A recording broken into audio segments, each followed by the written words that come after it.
Nah, sekarang kita ketemu di uji kompetensi 1.1.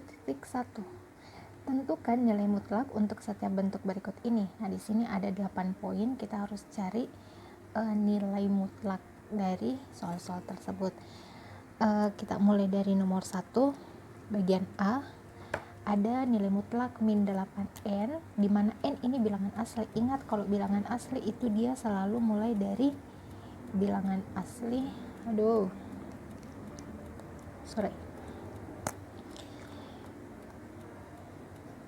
Bilangan asli itu dia selalu mulai dari 1, 2, 3, 4, 5 dan seterusnya. Intinya dia harus selalu bernilai positif dan tidak boleh sama dengan 0.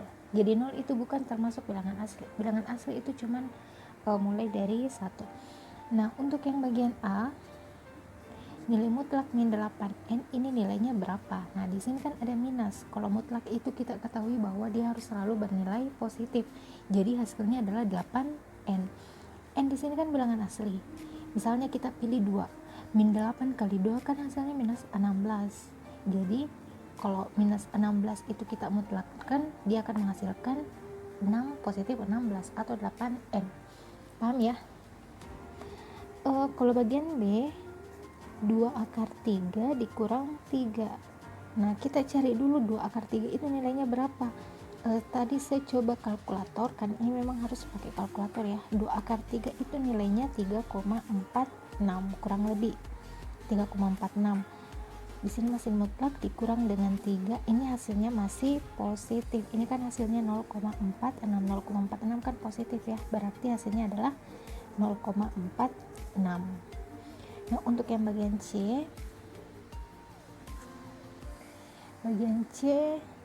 di sini soalnya 3/7 dikurang 2/5. Nah, sekarang kita cari dulu nilainya ini berapa. Penyebutnya 7 dan penyebutnya 5 kan kita bisa kali untuk menyamakan penyebut. 7 kali 5 hasilnya 35, 3 kali 5 hasilnya 15, 2 dikali 7 hasilnya 14. Di sini kurang karena di sini juga kurang. 15 kurang 14 hasilnya 1/35. Nah, ini kebetulan positif, berarti dia hasilnya 1/35. Untuk bagian D, 12 ini kali bukan X. Kali minus 3 dibagi 2 kurang 5.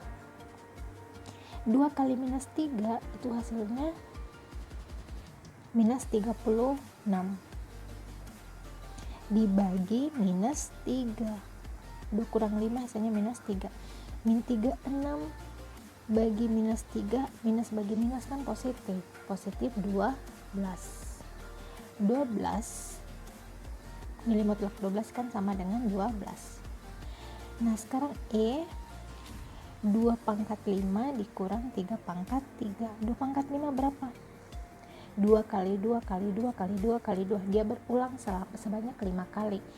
2 pangkat 5 hasilnya 32, 3 pangkat 3 hasilnya 3 kali 3 kali 3 27. Hasilnya adalah nilai mutlak 5, hasilnya adalah 5.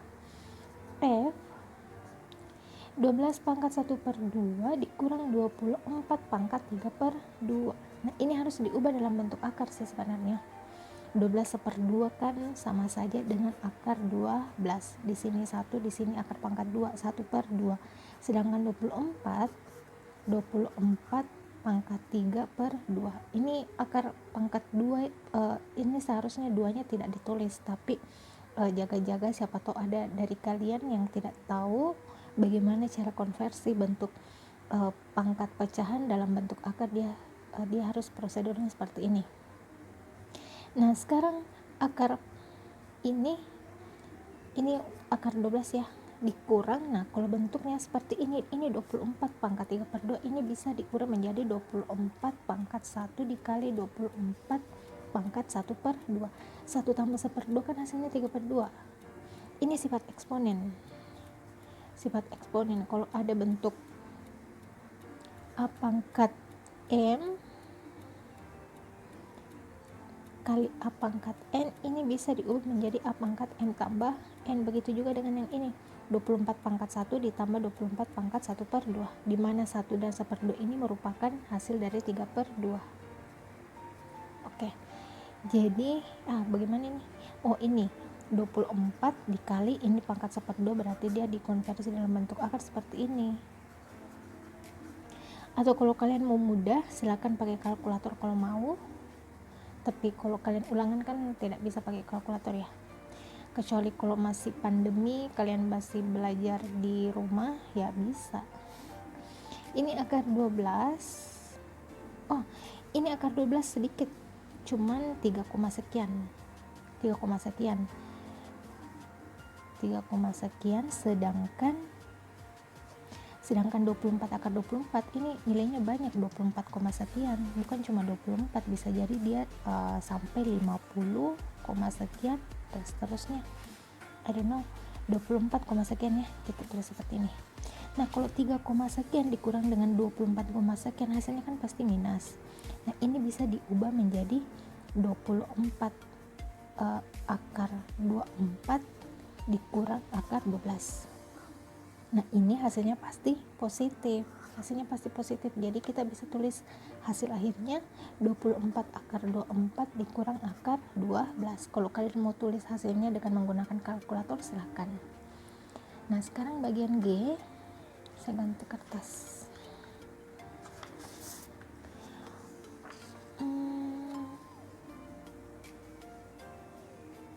Nah untuk bagian G.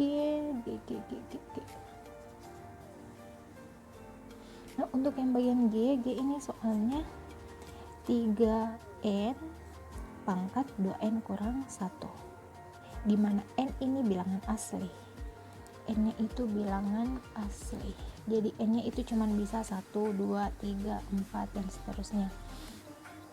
Nah kalau di sini bilangan asli ini 3n kan pasti positif ya, karena 3-nya positif, n-nya juga positif, positif kali positif ya pasti positif. Nah ini 2n, kalau saya ambil yang paling rendah n sama dengan 1, 2 kali 1 kan hasilnya 2, 2 dikurang 1 hasilnya 1. Nah 3n pangkat 1 kan sama saja dengan 3n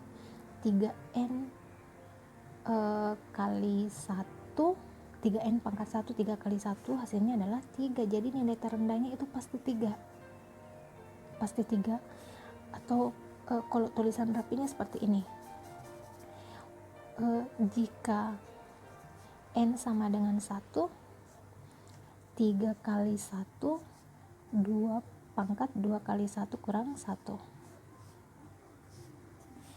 Ini nilai mutlak, 3 kali 1 kan hasilnya 3, 2 kali 1 2, 2 kurang 1 hasilnya 1.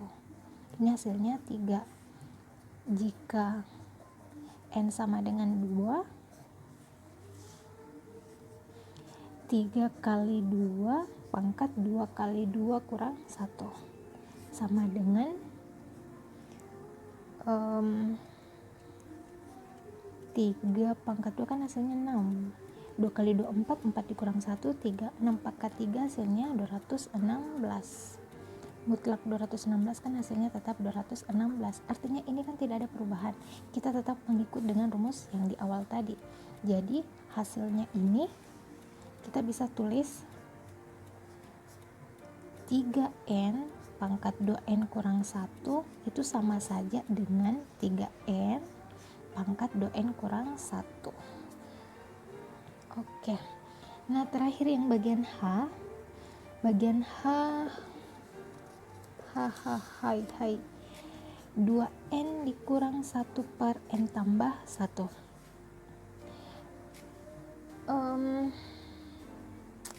Kita sederhanakan dulu. Ini 2n kita bisa ubah dalam bentuk pecahan menjadi 2n per 1 dikurang 1 per n tambah 1. Nah ini harus disamakan penyebutnya, 1 dikali 2n tambah 1 ya hasilnya n tambah 1, selanjutnya kali silang, 2n kali n tambah 1 bisa ditulis 2n kali n tambah 1 dikurang n tambah 1 bagi n tambah 1 1 kali 1 hasilnya 1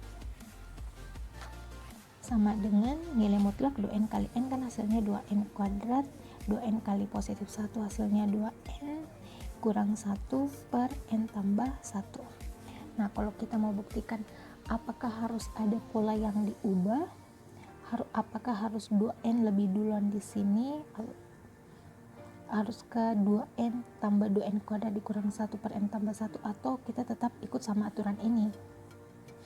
Nah, kita bisa gunakan n sama dengan 1. Kita selalu pilih n yang paling terendah. N sama dengan 1. Kalau n sama dengan 1 disubstitusi ke dalam sini,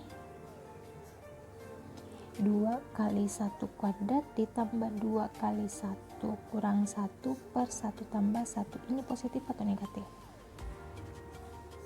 2 kali 1 2, 2 tambah 2 4, 4 dikurang 1, 4 kurang 1 3, 1 tambah 1 hasilnya 2. Ini positif ya, berarti tidak ada tanda atau tidak ada suku yang harus kita tukar. Jadi ini sama saja jawabannya 2n kuadrat ditambah 2n kurang 1 per n tambah 1, dan dia sudah tidak pakai nilai mutlak lagi karena ini sudah pasti hasilnya positif. Oke, untuk nomor 1 semoga kalian paham. Nah, sampai jumpa di nomor selanjutnya.